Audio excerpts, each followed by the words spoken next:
গরমের শরবতেই যেন পেটের শান্তি, মনের শান্তি। তবে সব শরবত সকলের জন্য নয়। কোন শরবত আপনার জন্য ঠিক, কোন শরবত স্বাস্থ্যকর, আমরা অনেকেই জানি না। আর সেটাই জানালেন হোমিওপ্যাথির বিখ্যাত চিকিৎসক তথা সিনিয়র কনসালটেন্ট ডাক্তার প্রকাশ মল্লিক। এখন গরমকাল মানে অস্বস্তিকর প্যাচপ্যাচে আবহাওয়া, তীব্র গরম তো আছেই, সঙ্গে দোসর ঘাম আর চড়া রোদ আর উষ্ণতা শরীরের সব জল টেনে নেয়। সেই জন্য শরবতের প্রতি মানুষের আগ্রহ বাড়ছে, বেড়েই থাকে।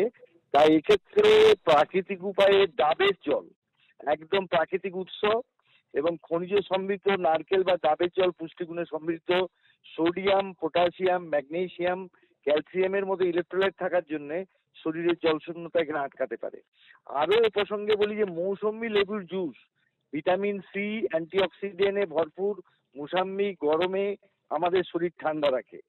আরো যেটা ব্যবহার করা হয়, যেটাকে বলা হয় আম পান্না, কাঁচা আমের সঙ্গে ভাজা জিরে গুঁড়ো, বিট লবণ আর সামান্য মিষ্টি যোগ করে খুব সহজেই বানানো যায় গরমে প্রাণ জুড়ানো একটা দারুণ পানীয়। আর একটা হচ্ছে তরমুজের জুস। তরমুজের 90% জল, vitamin A, C, magnesium, potassium, fibre, লাইকোপিনের মতো অ্যান্টিঅক্সিডেন্ট থাকে। তাই তরমুজের জুসও আমাদের পক্ষে একটা ভালো শরবতের কাজ করতে পারে।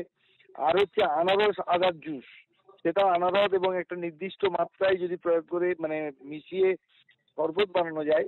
আরো একটা ভালো জিনিস হচ্ছে, এটা কিন্তু শরীরের পক্ষে খুবই উৎকৃষ্ট, সেটা হচ্ছে বেলের শরবতে গরম দিনে দারুণ উপকারী। উচ্চ মাত্রায় ফাইবার সমৃদ্ধ বেল খেলে কোষ্ঠকাঠিন্য দূর হয়, শরীর ঠান্ডা রাখে এবং এটার জন্য যেমন কোষ্ঠকাঠিন্য এবং তার সঙ্গে ঠান্ডা রাখা দুটো কাজই সম্পন্ন হয়। আর আখের রস, যদিও যাদের ডায়াবেটিস আছে তারা আখের রস খাবেন না, যাদের ডায়াবেটিস নেই তারা কিন্তু গরমে দুপুরে চড়া রোদে আখের রস খেতেই পারেন। আর শেষ কথা বলবো যে শসা এবং পুদিনার শরবত। শসা আর পুদিনা একসঙ্গে যদি সচরাচর খুব একটা খাওয়া হয় না, কিন্তু এটা ট্রাই করে দেখতে পারেন, দারুণ উপকারী।